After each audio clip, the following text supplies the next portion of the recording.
Hello everyone, welcome back our channel. ఈరోజు మన ఇంట్లోనే మన చేతితోటే ప్లాంట్స్ పెట్టుకోవడానికి ఒకటి నేను ప్రిపేర్ చేశాను అనమాట. అది మీకు కూడా యూజ్ అవుతుందనేసి ఈ వీడియో చేస్తున్నాను. దానికి కావాల్సింది ఏంటంటే గమ్ము, ఇలా చూపించే ఒక థ్రెడ్ కావాలి. నేను అట్ట ఉంటుంది కదా, దాన్ని కట్ చేసుకున్నాను. మీకు కావాలంటే మనం యూజ్ చేయకుండా పక్కన పెట్టేసి కుక్కర్ది ఇట్లా బ్లాక్ కలర్ది రబ్బర్ ఉంటుంది కదా, ఈ ప్లేస్లో మీకు అది కావాలన్నా తీసుకోవచ్చు. నా దగ్గర అయితే ఇది అట్ట ఉందనేసి నేను ఇట్లా చేసిన.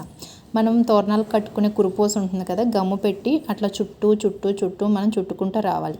నా దగ్గర వడ్ల గింజలు ఉండేయండి, అవి అయితే ప్లాంట్స్కి కొంచెం ట్రెడిషనల్గా బాగుంటుంది అనేసి హాఫ్ ఏమో థ్రెడ్ చుట్టుకుని హాఫ్ ఏమో వడ్ల గింజలు వేసుకున్నాను. మీ వడ్ల గింజలు అవైలబుల్ లేకపోతే కంటిన్యూషన్గా ఆ థ్రెడ్ అనేది మీరు చుట్టేసుకోవచ్చు రౌండ్గా. అట్లానే ఒక ప్లాస్టిక్ బాటిల్ ఆర్ గాజు బాటిల్ ఈ విధంగా దాన్ని కూడా గమ్మ పెట్టేసి చుట్టుకుని దానికి అది హ్యాంగ్ చేసి పెట్టేసుకోవాలన్నమాట. మంచిగా ఇండోర్ ప్లాంట్స్ ఉంటాయి కదా, మనీ ప్లాంట్స్ లైక్ అట్లాంటివి వాటర్ పోసేసుకుని అట్లా పెట్టుకుని మీకు నచ్చిన చోట తగిలించి పెట్టుకుంటే చూడడానికి చాలా నీట్గా ఉంటుంది.